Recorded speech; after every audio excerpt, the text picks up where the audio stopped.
Don of century नाम की ये पेंटिंग इकी पॉल द्वारा पब्लिश की गई थी। इस पेंटिंग में एक एंजल ऑफ प्रोग्रेस को दिखाया गया है जिसके एक हाथ में न्यू सेंचुरी का झंडा है। चित्रकार ने ऐसा दिखाने की कोशिश की है कि जो नई सेंचुरी आने वाली है उसमें सारी चीजें मैकेनाइज्ड हो जाएंगी। इसकी दूसरी पेंटिंग भी कुछ ऐसी ही है। दरअसल इसके दो हिस्से हैं। अपर साइड आपको ईस्टर्न वर्ल्ड को दिखाया गया है जो कि अभी भी पुराने जादू का यूज करके नए नए महल और बिल्डिंग्स बना रहा है, और वहीं दूसरी तरफ वेस्टर्न वर्ल्ड है जिसमें मैकेनिक मशीनरी का यूज करके बहुत बड़ी बिल्डिंग्स, ब्रिजेस, ये सारी चीजें बना रहा है। इन सारी चीजों को देखने के बाद आपके मन में कुछ सवाल आ रहे होंगे, जैसे कि इंडस्ट्रियलाइजेशन क्या होता है, क्या इंडस्ट्रियलाइजेशन ने सारी चीजें बदल के रख दी थी या फिर ये लोगों के लिए बुरा साबित हुआ।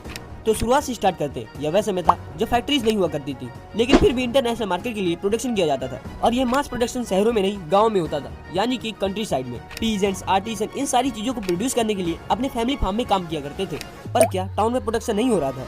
दरअसल टाउन में प्रोडक्शन किया जा रहा था, पर बहुत सारे मर्चेंट्स कंट्री साइड की ओर मूव करने लगे।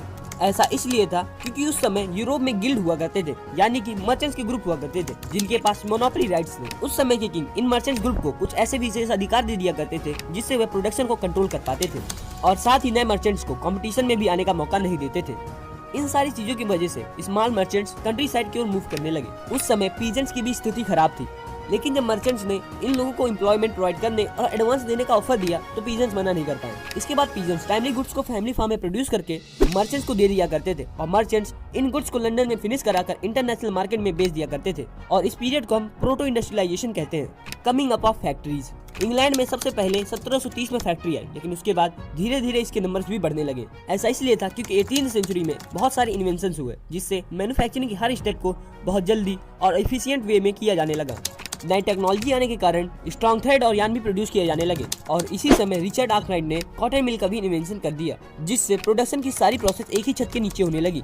अब सारे वर्कर्स एक ही जगह पर आकर प्रोडक्शन करने लगे, और उनको सुपरवाइज करने के लिए एक सुपरवाइजर भी रखा जाने लगा, जिससे गुड्स की क्वालिटी इंप्रूव हुई और उस प्लेस को फैक्ट्री के नाम से जाना जाने लगा। Pace of industrial change.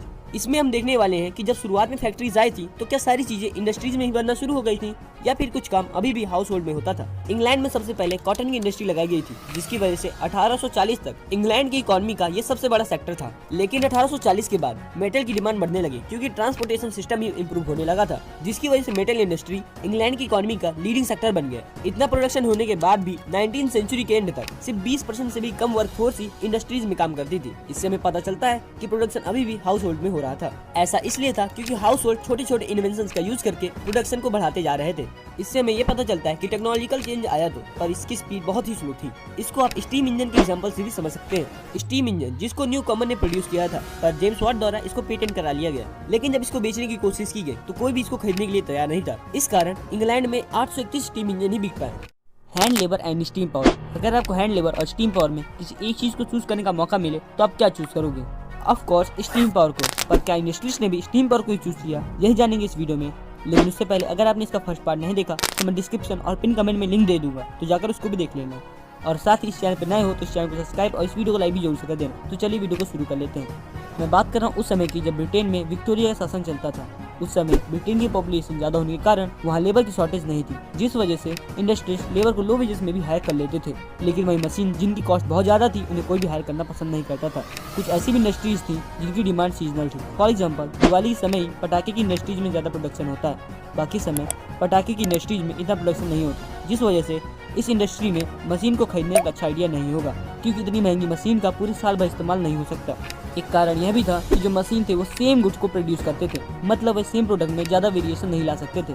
लेकिन वही लेबर सेम प्रोडक्ट में बहुत सारे वेरिएशन ला सकता था, और इस वजह से हैंडमेड गुड्स को अपर क्लास वाले लोगों ने भी प्रेफर किया। पर वहीं अमेरिका जैसी कंट्रीज में जहाँ पॉपुलेशन बहुत कम थी, वहाँ मशीन वरदान की तरह ही साबित हुई। लाइफ ऑफ वर्कर्स का नंबर ज्यादा होने के कारण उनकी हालत भी बहुत खराब थी। लोग काम की तलाश में सिटी आते तो थे, पर काम सिर्फ उनको मिल पाता था जिनके अच्छे सोशल कनेक्शंस थे, पर दूसरे वर्कर्स जो लंबे समय तक काम की तलाश करते रहते थे उनको बहुत ज्यादा बुरी सिचुएशन में रहना पड़ता था। वर्कर्स की सैलरी बहुत कम थी, जिस वजह से 19वीं सेंचुरी में उनकी सैलरी इंक्रीज करने की कोशिश की गई, पर उससे दोगुनी स्पीड में वहाँ की महंगाई भी बढ़ने लगी। लेकिन उसके बाद मिड 19वीं सेंचुरी के आसपास टेक्नोलॉजिकल चेंजेस हुए और नई नई मशीन आने लगी, जिस वजह से अनएम्प्लॉयमेंट 35 से 75% तक बढ़ गया, क्योंकि एक मशीन 5 से 10 लोगों का काम अकेले कर लेती थी, जिस वजह से लेबर्स ने टेक्नोलॉजी को अपोज करना शुरू कर दिया। लेकिन 1840s के आसपास सिटी में बिल्डिंग्स बनना शुरू हो गई और ट्रांसपोर्टेशन सिस्टम भी इम्प्रूव होने लगा, जिस वजह से अनएम्प्लॉयमेंट को खत्म करने की एक राह लोगों के सामने आ गई। Industrialisation in the colonies. इस टॉपिक में हम पढ़ने वाले हैं कि ब्रिटेन ने जिन जिन कंट्रीज को कॉलोनाइज किया था उसमें इंडस्ट्रियलाइजेशन की प्रोसेस कैसी थी, और ऑफ कोर्स इसमें हम इंडिया के पर्सपेक्टिव से ही चीजों को समझने वाले हैं और बेसिकली हम इंडियन टेक्सटाइल को ध्यान में रखकर चीजों को पढ़ेंगे। मशीन्स आने के पहले इंडिया के कॉटन क्लॉथ की फाइन क्वालिटी के कारण इसकी पूरी वर्ल्ड में भारी डिमांड थी। इसके लिए सूरत से वेस्टर्न वर्ल्ड को और हुगली से साउथ ईस्ट वर्ल्ड को चीजें ट्रांसपोर्ट की जाती थी, और इस पूरे नेटवर्क में इंडियन मर्चेंट्स का ही सबसे बड़ा रोल था। मर्चेंट्स इंडिया के अंदर ही वीवर्स को कपड़ा बुनने के लिए एडवांस देते थे और उनसे कपड़े को लेकर बंदरगाह में जाकर ट्रेड कर देते थे। लेकिन 1750 के बाद ये नेटवर्क ब्रेक डाउन होना शुरू हो जाता है because of European companies. British company ने लोकल नवाबों से परमिशन लेकर इंडिया में ट्रेड करना शुरू कर दिया था, और अब यूरोपियंस मुंबई और कोलकाता जैसे पोर्ट से इंडियन टेक्सटाइल को एक्सपोर्ट करना शुरू कर देते हैं, जिस वजह से सूरत और हुगली जैसे पोर्ट डिक्लाइन होते चले गए। What happened to weavers? जब ईस्ट इंडिया कंपनी के पास पॉलिटिकल पावर नहीं थी, तब इंडियन गुड्स की ज्यादा डिमांड होने के कारण और ब्रिटेन में कॉटन इंडस्ट्रीज न होने के कारण इंडियन टेक्सटाइल को खरीदने के लिए कंपटीशन होता था, जिस वजह से वीवर्स को कपड़े के अच्छे दाम मिल जाते थे। लेकिन जब ईस्ट इंडिया कंपनी ने पॉलिटिकल पावर गेन की, तब ईस्ट इंडिया कंपनी दूसरे कंपनीज को ट्रेड करने नहीं देती थी, जिस वजह से उन्होंने वीवर्स के प्राइस को भी कंट्रोल कर लिया। पर ये एग्जैक्ट सिस्टम काम कैसे करता था? ब्रिटिश कंपनी ने वीवर्स के ऊपर गुमास्तास के थ्रू कंट्रोल एस्टेब्लिश किया था। गुमास्ता ब्रिटिश ईस्ट इंडिया कंपनी द्वारा ही अपॉइंट किया गया एक ऐसा ऑफिसर होता था जो वीवर्स को एडवांस देकर मैन्युफैक्चर गुड्स को कलेक्ट किया करता था और उसे एग्जामिन करके ब्रिटिश कंपनी को दे दिया करता था। पर गुमास्ता से एडवांस ले लेने के कारण वीवर्स को फुल टाइम काम करना पड़ता था, और कभी कभी सप्लाई न मिलने के कारण गुमास्ता उनको पनिश भी किया करता था। Manchester come to India. इसका सिंपल सा मतलब यह है कि ब्रिटेन से अब सामान भारत में आना शुरू हो जाता है, जिस कारण इंडियन एक्सपोर्ट जो कि 1811 से 1812 के बीच 33% था, वह 1850 से 51 के बीच घटकर 3% हो जाता है। पर ऐसा क्यों? जैसे जैसे समय बीता ब्रिटेन में इंडस्ट्रीज सेटअप होने लगी, जिस वजह से इंडस्ट्रियलिस्ट ने ब्रिटेन की गवर्नमेंट से डिमांड की कि इंडियन क्लॉथ का इम्पोर्ट बंद कर दिया जाए और उन्हें इंडिया में गुड बेचने के लिए परमिशन दे दी जाए। और ऐसा ही हुआ, ब्रिटिश कंपनी को इंडिया में ट्रेड करने की परमिशन मिल गई। इस वजह से 19वीं सेंचुरी में ब्रिटेन का एक्सपोर्ट बढ़ने लगा और इंडियन एक्सपोर्ट डिक्लाइन होता चला गया, जिसके कारण इंडियन वीवर्स को दो समस्याएं हुई। उनका एक्सपोर्ट मार्केट तो कोलैप्स हो ही गया था, साथ ही साथ लोकल मार्केट में भी वह सामान नहीं बेच पा रहे थे बिकॉज ऑफ मैनचेस्टर क्लॉथ। और यही नहीं, रॉ कॉटन की भी ब्रिटेन में ज्यादा डिमांड होने के कारण इंडिया से रॉ कॉटन ब्रिटेन में एक्सपोर्ट किया जाने लगा था, जिस वजह से इंडिया में वीवर्स के पास रॉ कॉटन की शॉर्टेज हो गई। Factories come up. तो ये बात है 19वीं सेंचुरी की, जब इंडिया में बहुत सी फैक्ट्रीज लगना शुरू हो गई थी। जैसे कि 1854 में सबसे पहला कॉटन मिल बॉम्बे में स्टैब्लिश किया गया था, और फिर उसके एक साल बाद यानी कि 1855 में बंगाल में भी सबसे पहला जूट मिल लग गया, और ऐसा ही सिलसिला चलता गया और 1874 में पहला स्पिनिंग और वीविंग मिल मद्रास में स्टैब्लिश कर दिया गया। तो सबसे पहला क्वेश्चन ये आता है कि इन सारी इंडस्ट्रीज को लगा कौन रहा था? तो इसका सिंपल सा आंसर है इंडियन एंटरप्रेन्योर्स। इंडियन बिजनेसमैन की ट्रेड की हिस्ट्री चाइना और इंडिया के साथ ट्रेड से लिंक थी, क्योंकि लेट 18वीं सेंचुरी में ब्रिटिशर्स इंडिया में अफीम उगाकर उसे चाइना के साथ ट्रेड कर देते थे, और चाइना से ये लोग चाय लेकर इंग्लैंड को बेच देते थे। और इस पूरी प्रोसेस में इंडियन बिजनेसमैन का सबसे बड़ा रोल था। वही इनको फाइनेंस प्रोवाइड करते थे और साथ ही वह शिपिंग का बिजनेस भी संभालते थे। इन सारी चीजों के जरिए उन्होंने पैसा तो कमाया ही कमाया, साथ ही उन्होंने बहुत सारा नॉलेज भी गेन किया कि बिजनेस कैसे किया जाता है, और अपनी खुद की इंडस्ट्रीज लगाना शुरू कर दिया। जैसे की बंगाल में द्वारका नाथ टैगोर ने लगभग 6 कंपनी स्टैब्लिश की, और यही नहीं, मुंबई में भी दिनसौ पेट्टी और जमशेदजी टाटा ने अपनी कंपनी स्टैब्लिश करना शुरू कर दिया। यही सिलसिला आगे भी चलता गया और हुकुमचंद ने कोलकाता में अपनी सबसे पहली जूट मिल स्टैब्लिश कर दी। पर ये फैक्ट्रीज धीरे धीरे डिक्लाइन होना शुरू हो गई थी, क्योंकि कॉलोनियल पावर ने मैन्युफैक्चर गुड के ट्रेड को इंडियंस के लिए बैन कर दिया था, और व्हीट, अफीम,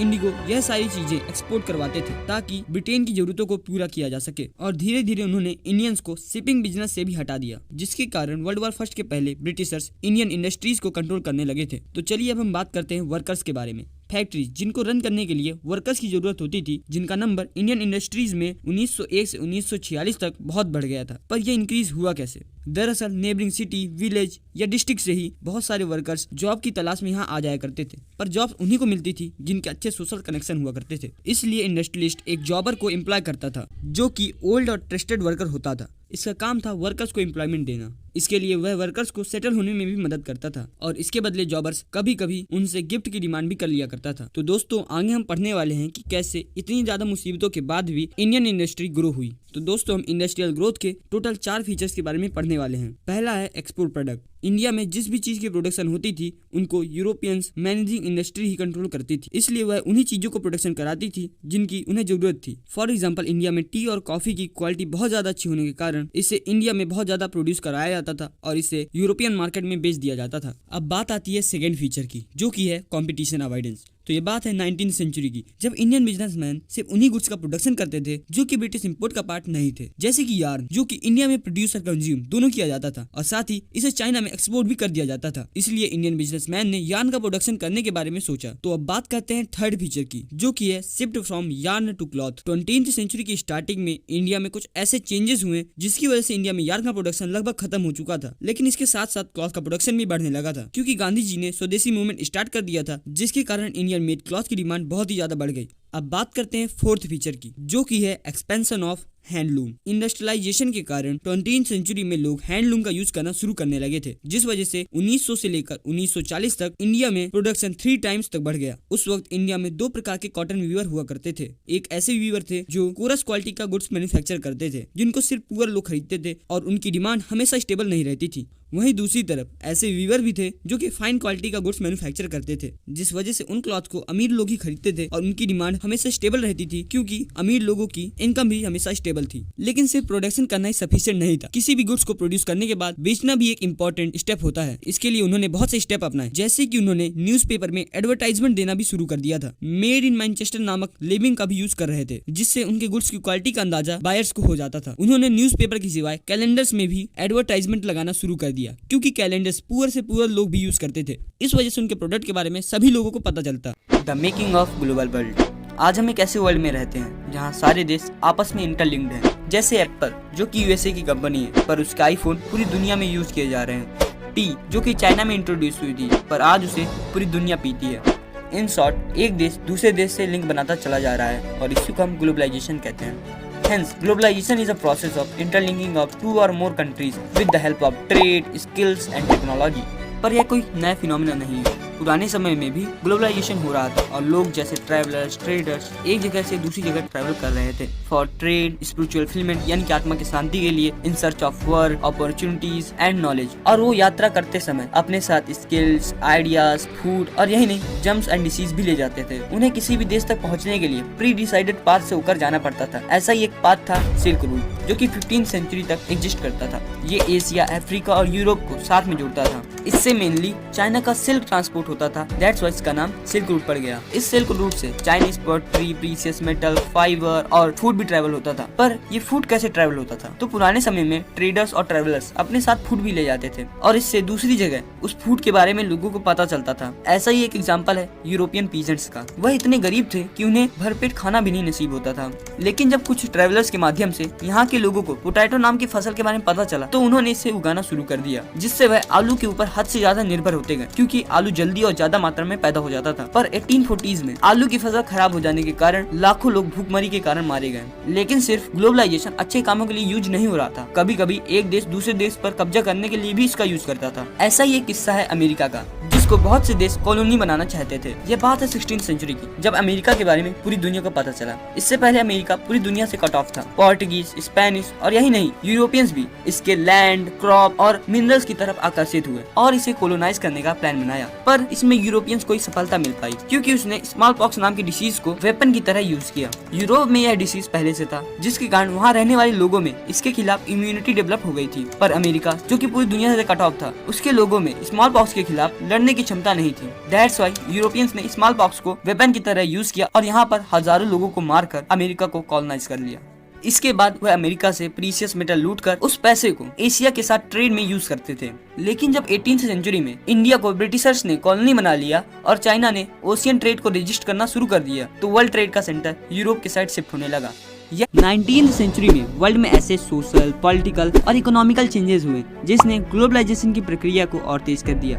इकोनॉमिस्ट ने ऐसे 3 फ्लोज को देखा जो ग्लोबलाइजेशन के इस इंक्रीज के लिए रिस्पॉन्सिबल थे: flow of trade, flow of labour and flow of capital. इन सारी चीजों को आपको सिर्फ अपने दिमाग में रखना है, क्योंकि आगे चल के ऐसे बहुत से एग्जाम्पल मिलेंगे जो इन तीनों चीजों को साबित करते हैं। तो चलिए अपनी सबसे पहली स्टोरी से शुरुआत करते हैं। यह बात है 18th सेंचुरी की, जब ब्रिटेन की पॉपुलेशन में बहुत ज्यादा इंक्रीज देखने को मिला और इसी समय ब्रिटेन में इंडस्ट्रियलाइजेशन भी हो रहा था, जिसके कारण फूड ग्रेन की डिमांड बढ़ गई। डिमांड को फुलफिल करने के लिए कॉर्न को दूसरे देश से इंपोर्ट किया जाता था, पर इससे ब्रिटेन के किसानों को बहुत ज्यादा लॉस हो रहा था, जिसके कारण फार्मर्स और बड़े जमींदारों ने गवर्नमेंट के ऊपर कॉर्न लॉ लगाने के लिए प्रेशर डाल दिया। कॉर्न लॉ यह एक ऐसा कानून था जिससे ब्रिटेन में कॉर्न के इंपोर्ट को कम करने के लिए बाहर से आए कॉर्न पर ज्यादा टैक्सेस लगाए जाते थे। इसके कारण ब्रिटेन में फूड प्राइसेस बढ़ गए, इंडस्ट्रीज के मालिकों को नुकसान होने लगा, शहरों में रहने वाले लोगों को बढ़ते दाम के कारण बहुत ज्यादा परेशानी हुई, जिसके कारण फिर लोगों ने गवर्नमेंट के ऊपर दबाव डाला और कॉर्न लॉ को अबॉलिश कर दिया गया। पर इसके कारण गांव में फिर से किसानों को नुकसान हुआ, लोगों ने खेती छोड़ दी और शहरों में आकर बसने लगे। लेकिन कॉर्न लॉ हटने के बाद फूड प्राइस कम हो गए, जिससे ब्रिटेन के लोग ज्यादा कंज्यूम करने लगे और उनकी डिमांड को फुलफिल करने के लिए ब्रिटेन की कॉलोनी जैसे रसिया, अमेरिका, ऑस्ट्रेलिया, इन सारी जगहों पर कॉर्न को उगाया जाने लगा। पर ऐसा करने के लिए रेलवेज का निर्माण हो रहा था, नए बंदरगाह बन रहे थे और वहाँ काम करने के लिए लोग सेटल हो रहे थे। इन सारी चीजों के लिए पैसों की जरूरत थी जो लंदन प्रोवाइड कर रहा था और लेबर यूरोप से अमेरिका माइग्रेट किए जा रहे थे। Role of technology. 19वीं सेंचुरी में टेक्नोलॉजी ने ग्लोबलाइजेशन में एक बहुत बड़ा योगदान दिया। रेलवेज, स्टीमशिप और टेलीग्राफ ने ग्लोबलाइजेशन की प्रक्रिया को और तेज कर दिया था। आप इसको मीट के एग्जांपल से समझ सकते हैं। 1870 तक मीट को अमेरिका से यूरोप ले जाने के लिए जिंदा शिपों में लाद दिया जाता था, जिसके कारण शिप में एनिमल्स ज्यादा जगह लेने लगे थे और वहाँ तक पहुँचते पहुँचते कुछ एनिमल्स मर भी जाते थे, जिसके कारण मीट वहाँ बहुत महंगा होता था। लेकिन जब रेफ्रिजरेटेड शिप का आविष्कार हुआ तो अमेरिका में ही मीट को काटकर रेफ्रिजरेटेड शिप में डालकर यूरोप में पहुंचा दिया जाता था, जिसमें मीट खराब नहीं होता था और इसी वजह से मीट सभी लोगों के लिए उपलब्ध हो गया। इन सारी चीजों को देखकर आपको लग रहा होगा कि ग्लोबलाइजेशन काफी अच्छी चीज है, लेकिन इसकी एक डार्क साइड भी थी। द लेट 19वीं सेंचुरी कोलोनियलिज्म। 19वीं सेंचुरी में ज्यादा पावरफुल देश कम पावरफुल देशों को गुलाम बना लेते थे, जिससे वहाँ रहने वाले लोगों की फ्रीडम छिन जाती थी। ऐसा ही एक एग्जांपल है अफ्रीका का। यूरोपियंस अफ्रीका की जमीन और मिनरल्स की तरफ अट्रैक्ट हुए और वहाँ माइंस और प्लांटेशन सेटअप किए, पर वहाँ काम करने के लिए उनके पास कोई लेबर नहीं हुआ करता था। ऐसा इसलिए था क्योंकि वहाँ के लोग पशुपालन और खेती करके अपना गुजारा कर लेते थे, तो उन्हें पैसों के लिए कहीं और काम करने की जरूरत नहीं थी, जिसके कारण यूरोपियंस ने ऐसे बहुत से मेथड अपनाए ताकि अफ्रीकन्स उनकी माइंस में काम करने के लिए आ जाएं। जैसे हैवी टैक्सेस को इम्पोज किया गया, इनहेरिटेंस लॉ को चेंज कर दिया गया और कहा गया कि किसी भी व्यक्ति के बच्चों में से सिर्फ एक को ही पूरी विरासत दी जाएगी और बाकी बचे हुए बच्चों को पैसे कमाने के लिए उनके प्लांटेशन या माइंस में काम करना पड़ेगा। और तब भी काम नहीं बना तो यूरोपियंस ने अफ्रीका में रेंडर पीस्ट नाम की कैटल डिसीज को इंट्रोड्यूस कर दिया, जिसकी वजह से अफ्रीका की 90% कैटल्स मारी गयी और अब अफ्रीकन लेबर मार्केट की ओर शिफ्ट होने लगे और फाइनली यूरोप ने अफ्रीका को कॉलोनाइज कर लिया।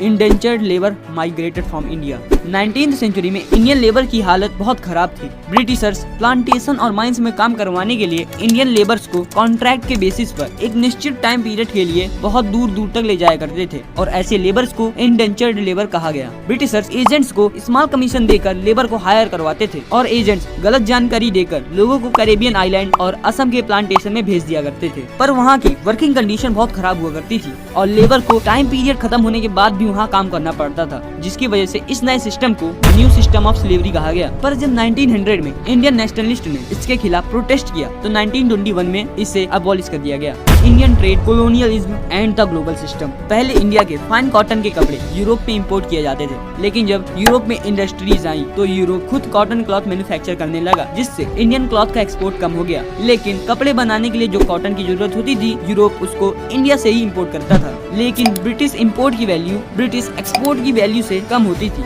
जिस वजह से ब्रिटिशर्स को फायदा होता था और इसी फायदे को ट्रेड सरप्लस कहा गया। ब्रिटिशर्स इस ट्रेड सरप्लस से अपने ट्रेड डिफिसिट यानी कि नुकसान को मैनेज करते थे और इस पूरे मैनेजमेंट सिस्टम को मल्टीलैटरल सेटलमेंट सिस्टम कहा गया। Inter war economy. First world war जो कि मेनली दो पावर्स के बीच लड़ा गया था, एलाइज पावर और सेंट्रल पावर। एलाइज पावर में ब्रिटेन, फ्रांस, रसिया और यूएसए जैसे देश शामिल थे और सेंट्रल पावर में जर्मनी, ऑस्ट्रोनियन एम्पायर और ओटोमान टर्की जैसे देश आते थे। आप इसमें देख सकते हैं कि वर्ल्ड वॉर मेनली यूरोप में इंडस्ट्रियलाइज कंट्री के बीच लड़ा गया था, पर इसका असर पूरे वर्ल्ड में देखने को मिला। इस वॉर में मशीन गन, टैंक्स, एयरक्राफ्ट और केमिकल वेपन्स का बड़े पैमाने पर इस्तेमाल किया गया था, जिस कारण 9 मिलियन से ज्यादा लोग मारे गए और 20 मिलियन से ज्यादा लोग इंजर्ड हो गए। इस वजह से इस वॉर को फर्स्ट मॉडर्न इंडस्ट्रियल वॉर कहा गया। Post war recovery. ब्रिटेन की हालत वर्ल्ड वॉर फर्स्ट के कारण बहुत ज्यादा खराब हो गई। ब्रिटेन जो वर्ल्ड वॉर फर्स्ट से पहले लोन देने वाला देश था, वर्ल्ड वॉर फर्स्ट के बाद यूएसए से लोन लेने के कारण कर्ज में डूब गया। जब ब्रिटेन वर्ल्ड वॉर फर्स्ट में बिजी था तब इंडिया और जापान में इंडस्ट्रीज ग्रो होने लगी, जिसकी वजह से ब्रिटेन इंडियन मार्केट में पुरानी वाली जगह नहीं बना पाया।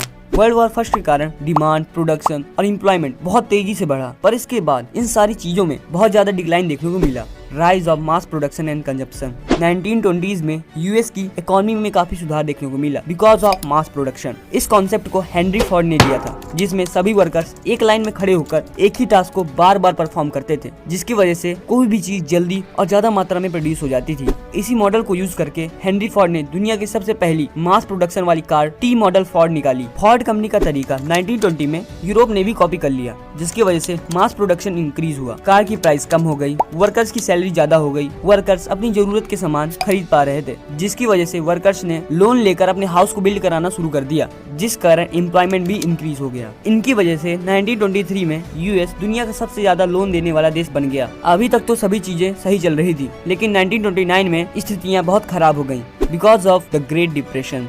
द ग्रेट डिप्रेशन 1929 से मिड 1930s तक रहा, जिससे प्रोडक्शन, एम्प्लॉयमेंट, इनकम और ट्रेड इन सब में बहुत ज्यादा डिक्लाइन देखने को मिला। पर ऐसा क्यों हुआ? दरअसल इसके दो कारण थे। पहला, agriculture production. World war first में ब्रिटेन जैसे देश वॉर में बिजी थे, जिसके कारण दूसरे देश में प्रोडक्शन होने लगा, और जब वॉर खत्म हुई तो ब्रिटेन में ग्रेन का प्रोडक्शन फिर से होने लगा, जिस वजह से ग्रेन का ओवर प्रोडक्शन हो गया, और ओवर प्रोडक्शन के कारण ग्रेन की प्राइसेस गिर गयी। दूसरा कारण था, यूएस ने लोन देने से मना कर दिया। 1920s के मिड में यूएस दूसरे देश को लोन देता था, लेकिन उसको लगा कि उसके पैसे डूब जाएंगे, जिस कारण उन्होंने लोन देने से इनकार कर दिया, जिससे दूसरे देश जो यूएस के लोन पर निर्भर थे उनको बहुत ज्यादा समस्याएं हुई। Impact on world. यूरोप में बहुत से बैंक बंद हो गए, लैटिन अमेरिका और बहुत सी जगहों पर एग्रीकल्चर की प्राइस गिर गए। यूएस ने अपनी इकोनॉमी सुधारने के लिए इंपोर्ट के टैक्स को डबल कर दिया, जिसके कारण ट्रेड में बहुत बुरा इम्पैक्ट पड़ा। Impact on US. यूएस में बैंक ने लोन देने से इनकार कर दिया और दिए हुए लोन को वापस लेने लगे, जिससे किसान फसल नहीं बेच पा रहे थे, हाउस होल्ड बर्बाद हो गए, बिजनेस कोलैप्स कर गए। लोगों ने लोन चुकाने के लिए अपनी कार्स, अपने घर बेचने शुरू कर दिए, लेकिन फिर भी यूएस के बैंक लोन को वापस नहीं ले पाए, जिसकी वजह से यूएस बैंकिंग सिस्टम कोलैप्स कर गया।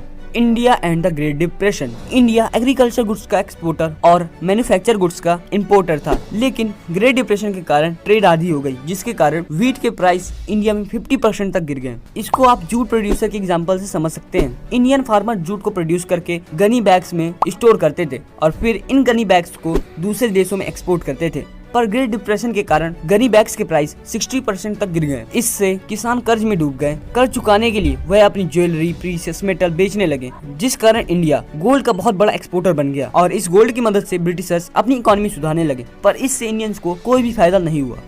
Rebuilding a world economy the post war era. तो ये बात है वर्ल्ड वॉर सेकंड की। यह वह समय था जब एक्सेस पावर और एलाइज पावर के बीच 1939 से लेकर 1945 तक एक घमासान युद्ध चल रहा था। एक्सेस पावर जिसमें जर्मनी, जापान, इटली जैसे देश आते थे, वहीं एलाइज पावर जिसमें ब्रिटेन, फ्रांस, सोवियत यूनियन और यहाँ तक कि यूएसए जैसा देश भी आता था। वर्ल्ड वॉर सेकंड के कारण 60 मिलियन से ज्यादा लोग मारे गए और दुनिया की लगभग 3% पॉपुलेशन खत्म हो गई। Post war settlement and the Bretton Woods institution. World war second के बाद इकोनॉमिस्ट और पॉलिटिशियंस ने इससे दो लेसन सीखे। पहला, अगर किसी चीज का मास प्रोडक्शन हो रहा है तो उसका मास कंजप्शन भी होना जरूरी है, और मास कंजप्शन करने के लिए एम्प्लॉयमेंट स्टेबल होनी चाहिए, और अगर आपको एम्प्लॉयमेंट स्टेबल करनी है तो सरकार को उसमें इंटरफियर होना जरूरी है। दूसरा लेसन उन्होंने यह सीखा कि flow of trade, flow of good और फ्लो ऑफ कैपिटल, इन सारी चीजों पर गवर्नमेंट का कंट्रोल होना चाहिए ताकि एक देश दूसरे देश से लिंक बनाए रहे। इन सारी चीजों को अचीव करने के लिए जुलाई 1944 में सारे इंडस्ट्रियल नेशन ने ब्रिटन वुड्स में इकट्ठा होकर एक कॉन्फ्रेंस की। इस कॉन्फ्रेंस में यूनाइटेड नेशन मॉनेटरी फंड के ऊपर सारे देश एग्री हो गए। इसका मतलब सिर्फ इतना सा है कि अगर किसी देश को पैसे की जरूरत है तो वह इस फंड से उस पैसे को निकाल सकता है, और इसके लिए उन्होंने दो काम किए। पहला, इन्होंने इंटरनेशनल मॉनेटरी फंड यानी कि IMF स्टैब्लिश किया, और दूसरा उन्होंने international bank of reconstruction and development यानी कि वर्ल्ड बैंक सेटअप किया। फिर उन्होंने 1947 में अपना काम करना शुरू कर दिया। वह किसी भी देश की करेंसी को किसी दूसरे देश की करेंसी में at a fix rate change कर देता था। इन सारी चीजों की मदद से जापान और इंडस्ट्रियल नेशन में ऐसी ग्रोथ हुई कि किसी ने सोची न होगी।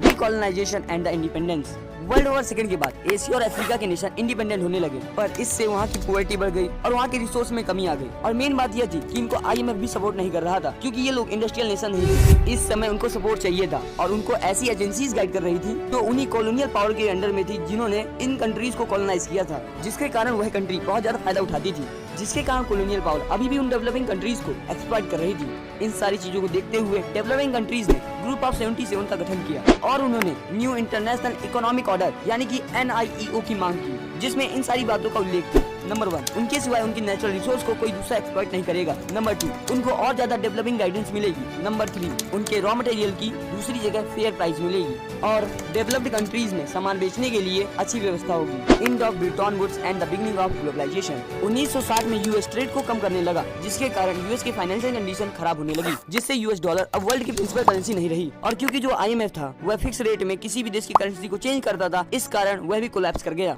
और एक नया सिस्टम उभर के आया जिसमें फ्लोटिंग एक्सचेंज रेट की बात कही गई थी। यानी कि कोई देश जितना डेवलप्ड होता जाएगा उसकी करेंसी की वैल्यू भी उतनी ज्यादा होती जाएगी। लेकिन अब ब्रिटेन जैसे देशों में हालत बहुत ज्यादा खराब हो गई, क्योंकि जो एमएनसीज थी उनको अपने फायदे के लिए एशिया बहुत अच्छी जगह लग रही थी, जिसके कारण एमएनसीज चाइना, ब्राजील और इंडिया जैसी कंट्रीज में जाकर अपनी फैक्ट्री सेटअप करने लगी, जिससे वहाँ की इकोनॉमी सुधरी। और इसी भारत जो कि एक विशाल देश है और उसमें अलग अलग जाति, संस्कृति और उनके लोग साथ में रहते हैं, लेकिन पहले ऐसा नहीं था। ब्रिटिश रूल के दौरान भारतीयों में एकता और देशभक्ति की भावना थी ही नहीं। आज की इस वीडियो में यही जानने वाले हैं कि कैसे भारतीयों के मन में यह देशभक्ति यानी कि नेशनलिज्म की भावना आई। और अगर आपको इस चैप्टर के नोट्स भी चाहिए तो कमेंट में सिर्फ नोट टाइप कर दो, लेकिन उससे पहले अगर आपने हिस्ट्री का पहला चैप्टर नहीं देखा तो जाकर देख लेना, क्योंकि मैंने इसमें बहुत ही सिंपलीफाइड वे में आपका चैप्टर सिर्फ 10 मिनट में कंप्लीट कर दिया और ऐसी ही कुछ ये भी वीडियो होने वाली है। So don't forget to watch chapter 1, link in description. यह बात है वर्ल्ड वॉर फर्स्ट की। यह वह समय था जब भारतीयों को ब्रिटिश रूल के अधीन होने के कारण बहुत सारे आर्थिक और राजनीतिक समस्याओं का सामना करना पड़ रहा था। World war first and its effect. World war first के कारण डिफेंस में काफी खर्च हुआ, जिससे इनकम टैक्स इम्पोज किया गया, प्राइजेस बढ़ गए,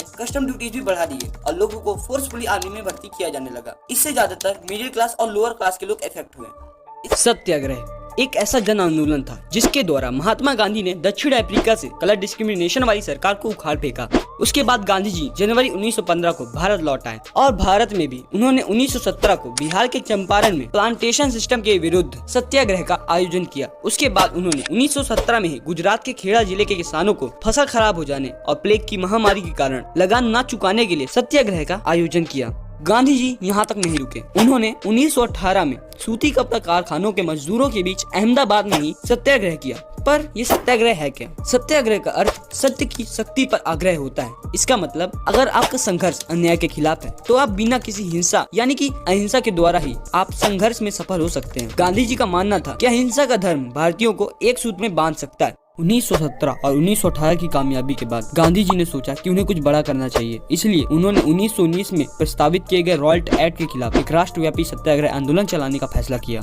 इस कानून के जरिए सरकार को राजनीतिक गतिविधियों को कुचलने और राजनीतिक कैदियों को 2 साल तक बिना मुकदमा चलाए जेल में बंद रखने का अधिकार मिल गया था। इसलिए महात्मा गांधी ने सत्याग्रह आंदोलन चलाने का फैसला किया। विभिन्न शहरों में रैलियां, हड़तालें आयोजित की गयी और दुकानें बंद कर दी गयी, जिससे सरकार को भारी नुकसान होने लगा था, जिसको देखते हुए सरकार ने दमन का रास्ता अपनाया। उन्होंने अमृतसर के नेताओं को हिरासत में लेना चालू कर दिया और 10 अप्रैल को पुलिस ने अमृतसर के एक शांतिपूर्ण जुलूस पर गोली चला दी। इसके बाद लोग बैंकों, डाकखानों और रेलवे स्टेशनों पर हमला करने लगे। अब सरकार का भी दिमाग सनक चुका था, इसलिए उन्होंने मार्शल लॉ लागू कर दिया गया, जिसके तहत सरकार की पावर मिलिट्री के जनरल को दे दी जाती है। और उस वक्त मिलिट्री के हेड जनरल डायर थे। 13 अप्रैल यह वह दिन था जब जलियांवाला में बहुत सारे लोग वैसाख के मेले का आनंद लेने के लिए इकट्ठा हुए थे और उनमें से काफी लोग तो सरकार द्वारा लागू किए गए दमनकारी कानून का विरोध प्रकट करने के लिए एकत्र हुए थे। मैदान चारों तरफ से बंद था। शहर से बाहर होने के कारण वहाँ जुटे लोगों को यह पता नहीं था कि इस इलाके में मार्शल लॉ लागू कर दिया गया है। जनरल डायर हथियारबंद सैनिकों के साथ वहाँ पहुंचा और जाते ही उसने मैदान से बाहर निकलने के सारे रास्ते बंद कर दिए। फिर उसके बाद उसके सिपाहियों ने भीड़ पर अंधाधुंध गोलियां चलाना शुरू कर दिया, जिससे सैकड़ों लोग मारे गए। जैसे जैसे जलियांवाला बाग की खबर फैली,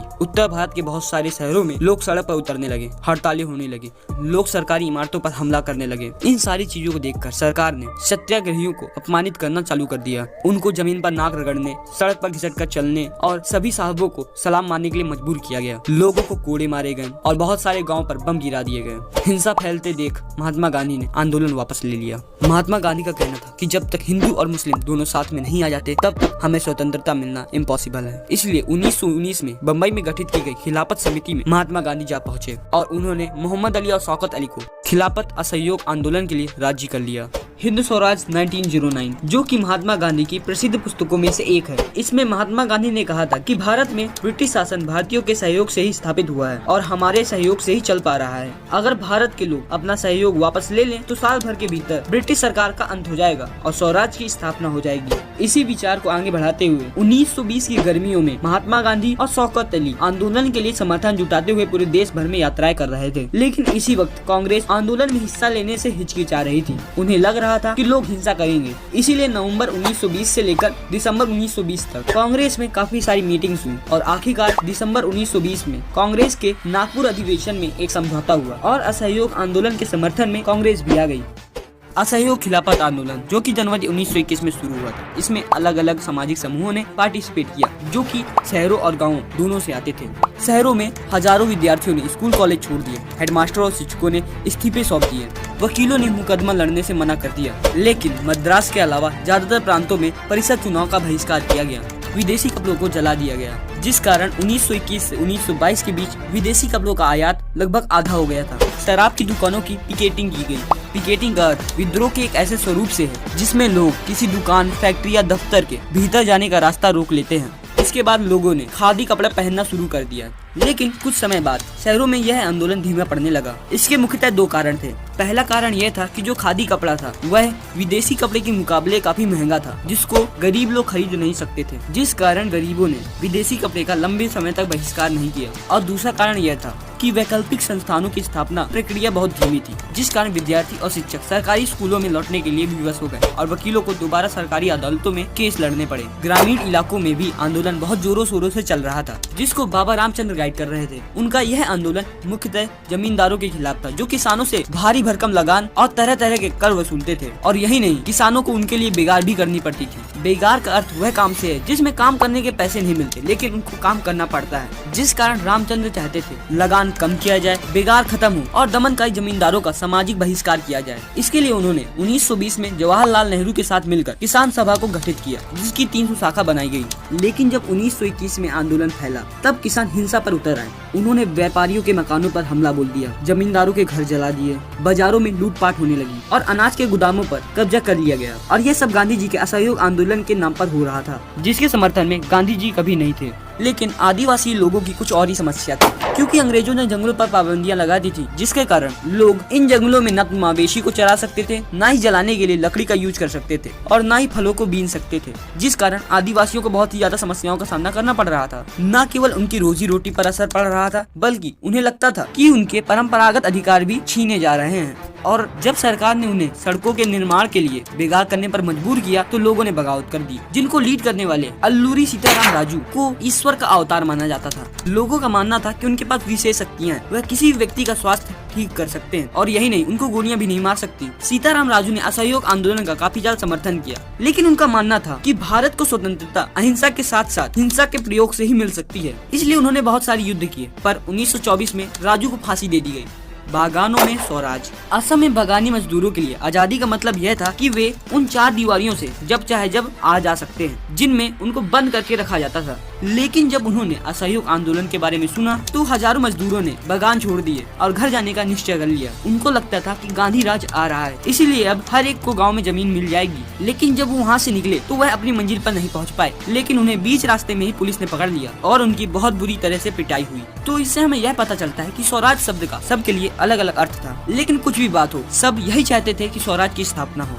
लेकिन 1922 में चौरी चौरा के बाजार में लोग हिंसा पर उतर आए और उन्होंने पुलिस पर जबरदस्त हमला कर दिया। तो इस घटना के बारे में सुनते ही महात्मा गांधी ने असहयोग आंदोलन को रोकने का आह्वान कर दिया। फरवरी 1922 में असहयोग आंदोलन वापस ले लिया गया, क्योंकि महात्मा गांधी को लग रहा था कि हिंसा बढ़ रही है। कुछ नेता प्रांतीय परिषदों में भाग लेना चाहते थे, इसलिए सियार दास और मोतीलाल नेहरू ने स्वराज पार्टी का गठन किया। लेट 90s में भारतीय राजनीति 2 कारकों के कारण फिर से आकार ले रही थी। पहला प्रभाव वर्ल्ड वाइड इकोनॉमिक डिप्रेशन का था और दूसरा प्रभाव गिरती कृषि कीमतों का। फिर 1920 में साइमन कमीशन भारत आया और इसका स्वागत साइमन वापस जाओ के नारे से किया गया। दिसंबर 1929 में जवाहरलाल नेहरू की अध्यक्षता में लाहौर कांग्रेस ने भारत के लिए पूर्ण स्वराज या पूर्ण स्वतंत्रता की मांग को औपचारिक रूप दिया। Salt march and civil disobedient movement. 31 जनवरी 1930 को महात्मा गांधी ने वर्साय इरविन को 11 मांगों को लेकर एक पत्र भेजा। इन मांगों में सबसे बड़ी हलचल अमीरों और गरीबों द्वारा उपभोग किए जाने वाले नमक के ऊपर टैक्स को समाप्त करने की मांग थी और इसमें लिखा गया था कि अगर इन मांगों को 11 मार्च तक पूरा नहीं किया गया तो कांग्रेस सविनय अवज्ञा आंदोलन शुरू कर देगी। और जैसा कि होना था, अंग्रेजों ने इनकी मांगे नहीं मानी। इस 60 मार्च की शुरुआत महात्मा गांधी ने 78 लोगों के साथ की, जिनको साबरमती से डांडी तक, जो कि 240 मील था, वहां तक पैदल चलकर जाना था। 6 अप्रैल को वो डांडी पहुंचे और औपचारिक रूप से कानून का उल्लंघन किया और समुद्री जल को उबालकर उन्होंने नमक का निर्माण किया। इस प्रकार सविनय अवज्ञा आंदोलन शुरू हुआ। यह आंदोलन दुनिया भर में फैल गया और देश के विभिन्न हिस्सों में नमक कानून तोड़ा गया, विदेशी कपड़ों का बहिष्कार किया गया, किसानों ने राजस्व देने से इनकार कर दिया और कई जगहों पर वन कानूनों का भी उल्लंघन किया गया। अप्रैल 1930 में महात्मा गांधी के एक शिष्य अब्दुल गाफर खान को गिरफ्तार कर लिया गया। फिर उसके 1 महीने बाद महात्मा गांधी को भी गिरफ्तार कर लिया गया, जिसके कारण ब्रिटिश शासन की ज्यादातर इमारतों पर हमले हुए।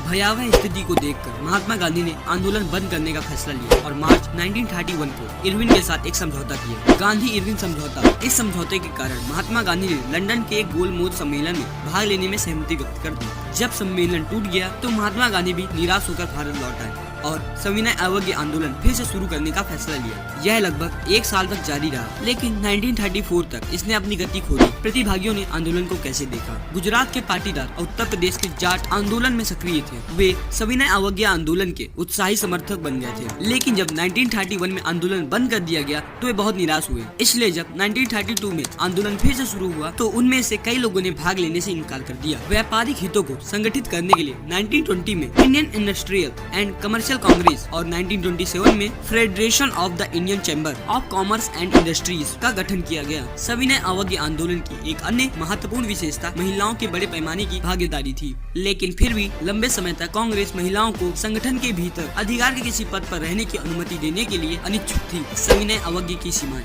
अछूत कहे जाने वाले दलित स्वराज की अवधारणा से प्रभावित नहीं हुए। महात्मा गांधी जिन्हें हरिजन या ईश्वर के संतान कहते थे, जिनके बिना स्वराज की प्राप्ति नहीं हो सकती थी, उन्होंने अछूतों के लिए सत्याग्रह का आयोजन किया, लेकिन वे समुदाय की सीमाओं के एक अलग राजनीतिक समाधान के इच्छुक थे। उन्होंने शिक्षण संस्थानों में आरक्षित सीटों और एक अलग निर्वाचक मंडल की मांग की। 1930 में दलित वर्ग संघ में संगठित करने वाले डॉक्टर B.R. अम्बेडकर दूसरे गोलमेज सम्मेलन में दलित के लिए अलग निर्वाचन मंडल की मांग को लेकर महात्मा गांधी के साथ भिड़ गए। सितंबर 1932 में पूना पैक्ट के दलित वर्गों को प्रांतीय और केंद्रीय विधान परिषदों में आरक्षित सीटें दी गयी। असहयोग खिलाफत आंदोलन के पतन के बाद मुसलमान कांग्रेस से अलग थलग महसूस करने लगे थे, जिसके कारण हिंदुओं और मुसलमानों के बीच संबंध खराब होते गए। मोहम्मद अली जिन्ना अलग निर्वाचन मंडल की मांग को छोड़ने के लिए तैयार थे यदि मुसलमानों को केंद्रीय विधानसभा में आरक्षित सीटें और मुस्लिम बहुल प्रांतों में जनसंख्या के अनुपात में प्रतिनिधित्व का आश्वासन दिया जाए। फिर भी 1928 में सर्वदलीय सम्मेलन में इस मुद्दे को हल करने की आशा खराब हो गई, जब हिंदू महासभा के M.R. जयकर ने समझौते के प्रयासों का कड़ा विरोध किया। The sense of collective belonging. इस टॉपिक में हम पढ़ेंगे कि लोगों के बीच सामूहिक एकता की भावना कैसे पैदा होती है। इस टॉपिक में हमें 5 इंपॉर्टेंट पॉइंट को डिस्कस करना है। पहला है यूनाइटेड स्ट्रगल। उस वक्त अलग अलग जाति, संस्कृति और धर्म होने के बाद भी लोगों के बीच सामूहिकता की भावना पैदा हुई, क्योंकि उन सबको एक कॉमन एनिमी ब्रिटिशर से परेशानी थी, जिसके कारण वो साथ में मिलकर स्ट्रगल करते हैं और लोग यूनाइट हो जाते हैं। दूसरा है कल्चरल प्रोसेस। लोगों ने धीरे धीरे कल्चर के साथ रिलेट करना शुरू कर दिया था। बहुत सारी folk stories, folk song, regional language के कारण लोगों के बीच कॉमन आइडेंटिटी पैदा हुई। तीसरा है फिगर एंड इमेजेस। 18th और 19th सेंचुरी में आर्टिस्ट नेशन को एल्गलरीज के थ्रू रिप्रेजेंट करने लगे थे। जैसे फ्रांस को मरियाना और जर्मनी को जर्मेनिया से रिप्रेजेंट किया जाता था, वैसे ही 20वीं शताब्दी में बंकिम चंद्र चट्टोपाध्याय ने भारत को भारत माता नामक पिक्चर से पहली बार रिप्रेजेंट किया। उन्होंने इनकी वंदना में वंदे मातरम नामक गीत भी लिखा और इसको आनंद मठ में संग्रहित किया गया। इसके बाद रविन्द्रनाथ टैगोर ने भारत माता की दूसरी पिक्चर बनाई। फोर्थ था फ्लैग। फ्लैग के कारण भी सेंस ऑफ कलेक्टिव बिलोंगिंग की भावना पैदा हुई, क्योंकि फ्लैग नेशन के सारे पीपल्स को रिप्रेजेंट करता है। तो हमारे देश में भी अलग अलग फ्लैग बन रहे थे, जैसे कि बंगाल के स्वदेशी मूवमेंट में एक फ्लैग बनाया गया जिसमें 3 रंग थे, ग्रीन, येलो और रेड। फिर 1921 में गांधी जी ने भी एक फ्लैग बनाया जिसमें रेड, ग्रीन, व्हाइट कलर्स का यूज किया गया था और बीच में एक चरखा भी था जो सेल्फ हेल्प को रिप्रेजेंट करता था। लास्ट है री इंटरप्रिटेशन ऑफ हिस्ट्री। जब लोगों को समझ में आया कि हमारा देश एशियंट टाइम में हर क्षेत्र में बहुत डेवलप्ड था, लेकिन जब से अंग्रेज आए हैं तो हमारा कल्चर डिक्लाइन होता चला जा रहा है और हम अनडेवलप्ड होते चले जा रहे हैं। इसलिए अगर हमें वापस से डेवलप्ड होना है तो अंग्रेजों को भारत से बाहर निकालना होगा। तो इस प्रकार लोगों के बीच सामूहिक एकता की भावना पैदा हो जाती है और धीरे धीरे करके भारत आजाद भी हो जाता है। यह वीडियो क्लास 10 के पहले चैप्टर यानी कि rise of nationalism in Europe के बारे में, जिस पूरे चैप्टर को सिर्फ 10 मिनट में कवर किया गया। तो 10 मिनट की वीडियो देखकर ये बिल्कुल मत समझना कि वीडियो की क्वालिटी में कोई कॉम्प्रोमाइज होगा, और आपको इस चैप्टर के हैंड रिटन नोट्स भी डिस्क्रिप्शन से मिल जाएंगे। सो डोंट वरी, क्लास 10 की प्रिपरेशन आप मेरे साथ कर सकते हो। इसलिए इस वीडियो को लाइक और चैनल को सब्सक्राइब जरूर कर देना। So without wasting any more time, let's begin. 1848 में फ्रेडरिक सोरियो ने द पैक्ट बिटवीन नेशन नाम की एक पेंटिंग बनाई, जिसमें आप देख सकते हो स्टैचू ऑफ लिबर्टी के एक हाथ में टॉर्च ऑफ एनलाइटमेंट यानी कि ज्ञानोदय की मशाल और दूसरे हाथ में मनुष्य के अधिकारों का घोषणा पत्र है। यहाँ स्टैचू ऑफ लिबर्टी को स्वतंत्रता की मूर्ति के रूप में दिखाया गया है। जमीन पर मोनार्की के अवशेष पीसेस बिखरे हुए हैं और लोग लंबी कतार में चलते हुए स्वतंत्रता की प्राप्ति कर रहे हैं। उनके देवता यानी कि उनके गॉड उनको आशीर्वाद दे रहे हैं। यह पेंटिंग सोरियो के यूटोपियन विजन को दिखाती है। यूटोपिया का मतलब एक ऐसे समाज से जो इतना आदर्श है कि रियल लाइफ में ऐसा हो पाना इम्पॉसिबल है। French revolution and idea of nation. French revolution जो कि 1789 में स्टार्ट हुआ था, वो नेशनलिज्म इन यूरोप का फर्स्ट क्लियर एक्सप्रेशन था। आपको इस टॉपिक को पढ़ने से पहले नेशन स्टेट का मतलब जानना होगा। नेशन स्टेट एक ऐसी जगह है जहाँ पर जो सिटीजन है वो कॉमन आइडेंटिटी को एंजॉय करते हैं और ये जो कॉमन आइडेंटिटी है वो इनके कॉमन हिस्ट्री, स्ट्रगल और डिसेंट से निकली हुई है और उस जगह को नेशन स्टेट कहा जाता है। Major changes during French revolution. ला पैट्रे और ले सिटोयन नाम के शब्दों को इजाद किया गया, जिसका मतलब होता है पैतृ भूमि और सिटीजन। जो फ्रांस की पावर है वो मोनार्क से कॉमन पीपल की ओर ट्रांसफर हो गई। नया ट्राई कलर फ्लैग इंट्रोड्यूस किया गया। फ्रेंच नेशनल लैंग्वेज बन गई। नया नेशनल एंथम कंपोज किया गया और शपथें ली गई। स्टेट जनरल का नाम बदलकर नेशनल असेंबली कर दिया गया और उसको कॉमन लोगों द्वारा इलेक्ट किया जाने लगा। इंटरनल कस्टम ड्यूटीज को हटा दिया गया, यानी कि एक क्षेत्र से दूसरे क्षेत्र में जाने के लिए जो टैक्स लगता था उसको इंटरनल कस्टम ड्यूटीज कहा जाता है, उसको अबॉलिश कर दिया गया। फ्रेंच रेवोल्यूशन के बाद ये सारे मेन चेंजेस हुए थे। आपने क्लास 9 में पढ़ा होगा कि 1799 में नेपोलियन ने जो पॉलिटिकल पावर है उसको हथिया लिया था। फिर उसने 1804 में सिविल कोड निकाला जिसे नेपोलियनिक कोड भी कहा जाता है। इसकी कुछ मेरिट्स और डिमेरिट्स भी थी। तो सबसे पहले पॉजिटिव की बात करते हैं। इसने इक्वलिटी बिफोर लॉ को स्टेब्लिश किया। ऑल प्रिविलेजेस ऑन बर्थ को रिमूव कर दिया। सभी लोगों को राइट टू प्रॉपर्टी दे दी। फेडरल सिस्टम यानी कि सामंती व्यवस्था को अबॉलिश किया गया। किसानों को दासता से मुक्ति दिलाई गई। गिल्ड रजिस्ट्रिक्शन को रिमूव किया गया। ट्रांसपोर्ट और कम्युनिकेशन सिस्टम को इम्प्रूव किया गया। इसमें कुछ नेगेटिव थिंग्स भी थी, जैसे कि टैक्स को इंक्रीज किया गया, सेंसरशिप को इम्पोज किया गया और लोगों को फ्रेंच आर्मी में जबरदस्ती भर्ती किया गया। लेकिन अंततः 1815 में बैटल ऑफ वाटरलू में नेपोलियन की हार हो जाती है। इसको हराने के लिए 4 देशों ने पार्टिसिपेट किया था, प्रूसिया, रसिया, ऑस्ट्रिया और Britain. The making of nationalism in Europe. Mid 18वीं सेंचुरी तक कोई भी नेशन स्टेट नहीं हुआ करता था। उस वक्त यूरोपियन सोसाइटी में डाइवर्सिटी पाई जाती थी। मेनली रूप से यूरोपियन सोसाइटी उस वक्त 2 पार्ट में डिवाइडेड थी। एक थी अरिस्टोक्रेसी और दूसरे थे पीजेंट्स। जो अरिस्टोक्रेसी थे वो हाई क्लास लोग थे और इनके पास सारी जमीन हुआ करती थी, लेकिन लेस पॉपुलेशन होने के साथ साथ इनके पास सारी के सारी राइट्स भी थे, इसलिए ये सोसाइटी को डोमिनेट करते थे। और जो पीजेंट थे उनके पास ज्यादा पॉपुलेशन होने के बावजूद भी कोई भी राइट्स नहीं थे, इसलिए इनको लो क्लास कहा जाता था और साथ ही इनके पास कोई भी जमीन नहीं हुआ करती थी। लेकिन जैसे जैसे समय बीता इंडस्ट्रियलाइजेशन बढ़ता गया और एक न्यू मिडिल क्लास सामने आई। इसमें मेनली इंडस्ट्रियलिस्ट, डॉक्टर और टीचर आते थे जो कि एजुकेटेड थे। इनका मानना था कि जो इंडिविजुअल है उसको फ्रीडम मिलनी चाहिए, इक्वलिटी बिफोर लॉ होना चाहिए और जो गवर्नमेंट है उसको लोगों द्वारा चुना जाना चाहिए। इसी भावना को लिबरल नेशनलिज्म कहा जाता है। इसके मेनली रूप से 2 पर्सपेक्टिव थे। पहला था पॉलिटिकल और दूसरा था इकोनॉमिक। जो पॉलिटिकल पर्सपेक्टिव था उसमें कहा जाता था कि जो प्राइवेट प्रॉपर्टी है उसका राइट सबको मिलना चाहिए और जो गवर्नमेंट है वो चुनी होनी चाहिए लोगों द्वारा, और साथ ही जो ऑटोक्रेसी है उसका एंड हो जाना चाहिए। इसके साथ साथ क्लर्जिकल प्रिविलेजेस का भी अंत हो जाना चाहिए। एक संविधान होना चाहिए और पार्लियामेंट होनी चाहिए। ये था पॉलिटिकल पर्सपेक्टिव। इकोनॉमिक पर्सपेक्टिव के हिसाब से जो टैक्स है उनको खत्म कर देना चाहिए, मार्केट की सबको फ्रीडम होनी चाहिए।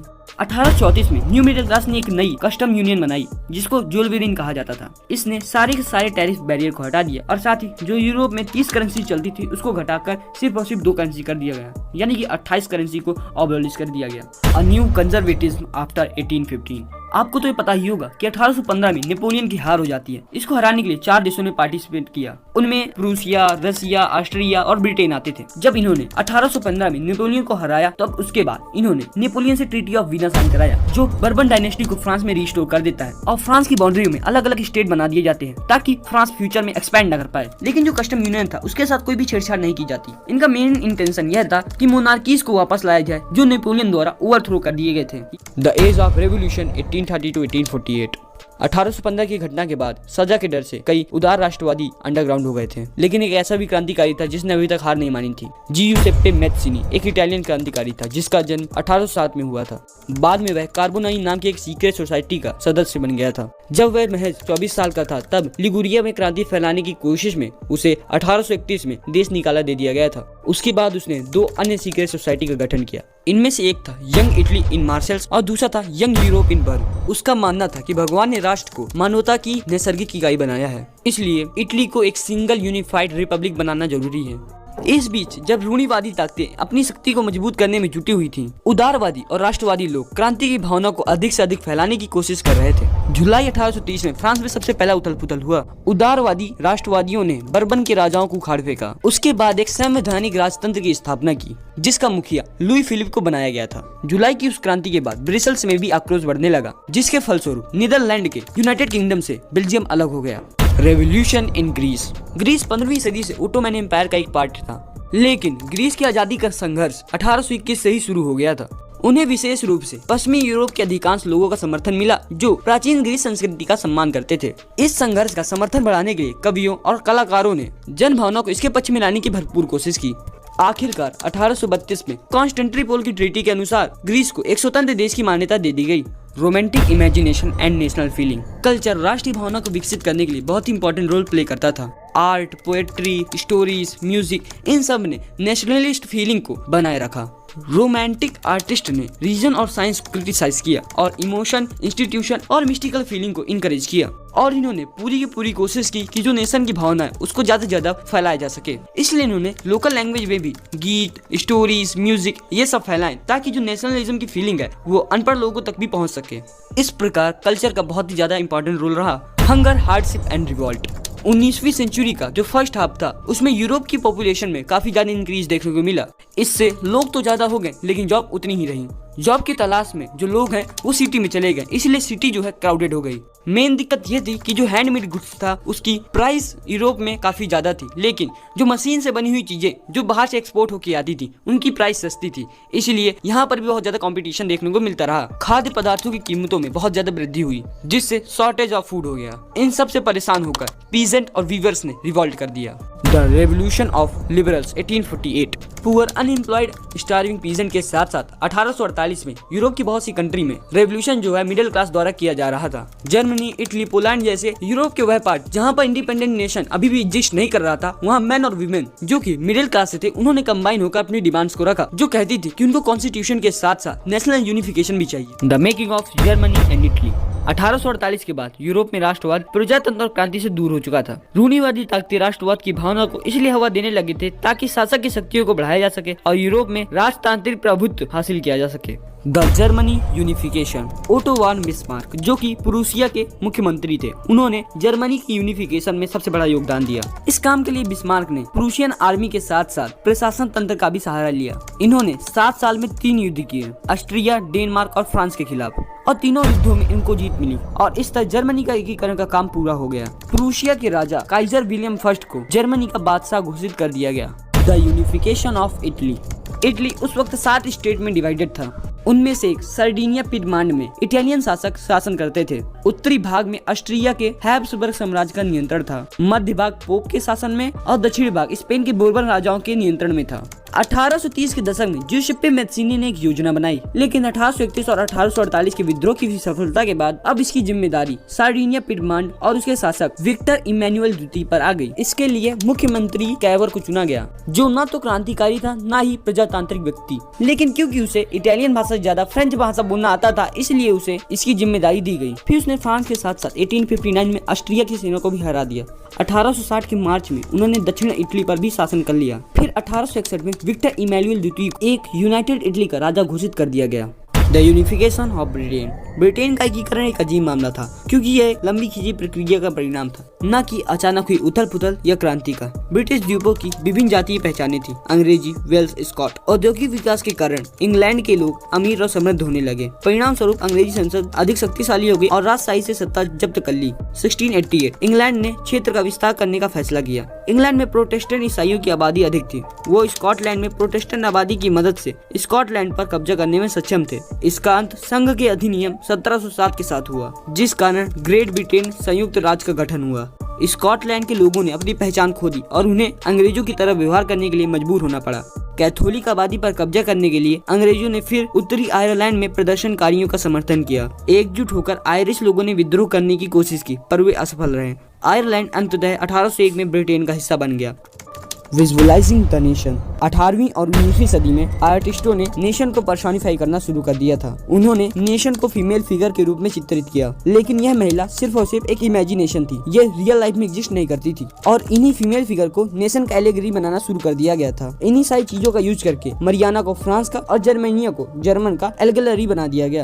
राष्ट्रवाद और साम्राज्यवाद। बल्कान एक ऐसा क्षेत्र था जहाँ भौगोलिक विविधताएं मौजूद थी और इस क्षेत्र में रहने वाले लोगों को मोटे तौर पर स्लाव कहा जाता था। बल्कान का एक बड़ा हिस्सा ओटोमान साम्राज्य के नियंत्रण में था। यह वो दौर था जब ओटोमान साम्राज्य बिखर रहा था और बल्कान में रोमांटिक राष्ट्रवादी भावनाएं बढ़ रही थी। पूरी 19वीं सदी में ओटोमान साम्राज्य ने आधुनिकीकरण और आंतरिक सुधारों से अपनी ताकत बढ़ाने की कोशिश की थी, लेकिन इसमें उसे अधिक सफलता नहीं मिली। इसके नियंत्रण में आने वाले यूरोपीय देश एक एक करके इससे अलग होते गए और अपनी आजादी घोषित करते गए। बल्कान के देशों ने अपने इतिहास और राष्ट्रीय पहचान का हवाला देते हुए अलग होने की घोषणा की, लेकिन जब ये देश अपनी पहचान बनाने और आजादी पाने के लिए संघर्ष कर रहे थे तब इस क्षेत्र में गंभीर झगड़े होने लगे।